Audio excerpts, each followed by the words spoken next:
April 27th. Ever seen a million people before? All in one place, and on a hot sunny day? Well, I have.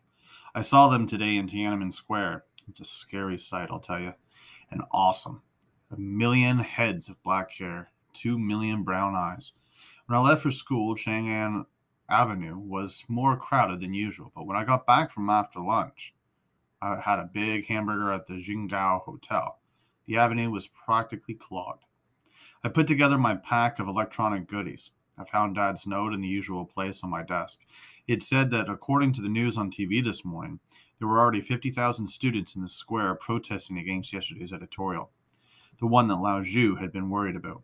Apparently, it made the student organizers angry to be called elements of chaos, whatever that's supposed to mean. Anyway, the note said that there were hundreds of thousands of citizens protesting in support of the students, who continued to call for democracy and to criticize corruption in the government. Dad's note finished up. And the amazing thing is, the Beijing TV station is allowed to broadcast this. It took half an hour to get to the square, usually a 10-minute walk tops. I don't know how to describe what I saw.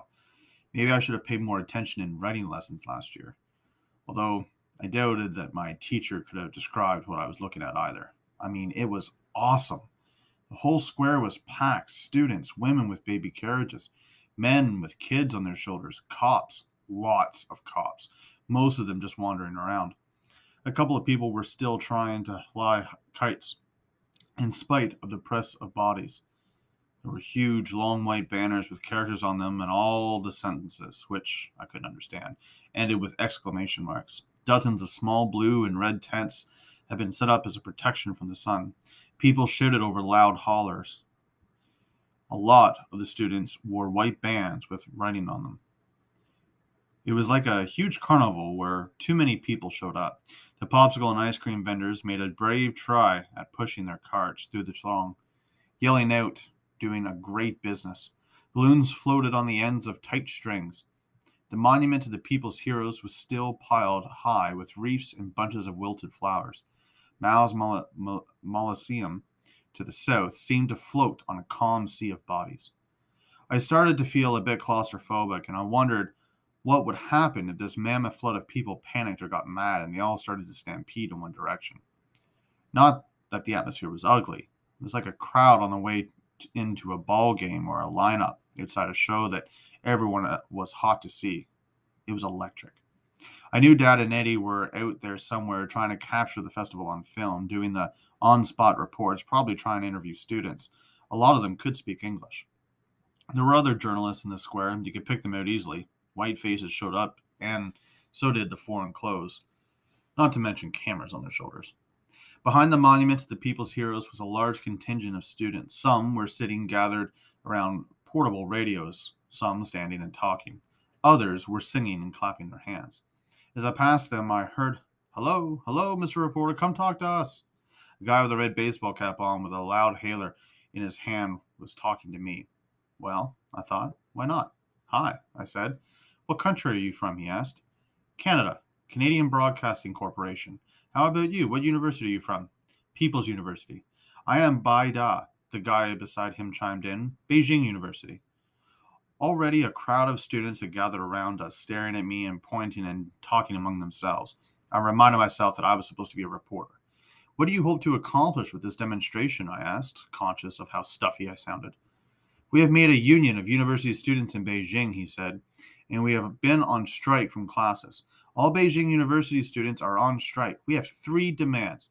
We want that the government agrees to talk to us like equals, not treat us like children.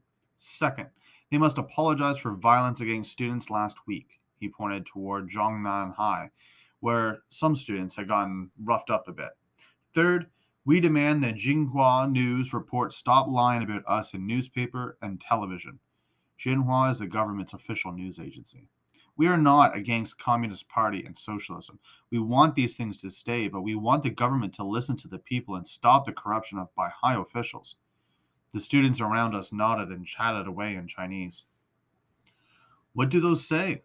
I asked him, nodding towards the signs and banners behind him. He pointed as he translated. "Long live democracy." That one, "Down with the dictatorship." and over there support the correct leadership of the Communist Party of China.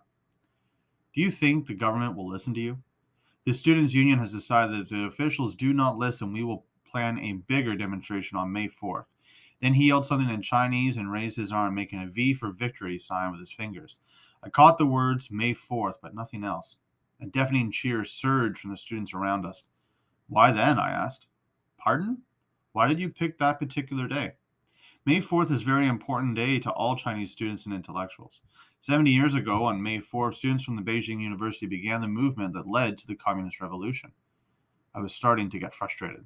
I was interested in what this guy was saying, but I wanted to ask him some more. But the crush of students around us, they were pressing against us as if we were in a crowded bus, was getting on my nerves and making me feel even more claustrophobic. And I didn't have a pen or a paper to write anything down, what I was seeing and hearing. Listen, I said, is it okay if I come back and ask you more questions later? Very okay. We are happy to talk to Western Reporter. What's your name? Sorry, maybe better I don't give my name. Okay, I said, shaking his hand. Maybe I'll see you again. I managed to separate myself from the mass of human flesh and move away from the monument towards the hotel. It was all too much for me. It was pretty warm out, and I'll tell you, pushing through the endless crowd, no matter how festive they seem, is a tough grind. I worked my way back to Chang'an Avenue and finally to the hotel. I was glad to get back to the empty suite and enjoy a cold pop. Tonight, we watched it all on the news. Eddie couldn't believe that the government allowed the TV station to show the demonstration. I mean, some of the protesters and banners were pretty critical. Dad was taping the news show to send it back to Canada, and after Eddie did a voiceover commentary about how the news in China have been so free lately. It was pretty exciting in the suite that night. Eddie was typing up a storm. This is the biggest story since liberation, he crowed. Dad was happy as a little kid at Christmas, taping this, editing that. The enthusiasm was catching. I began to get interested too, especially after talking to that student.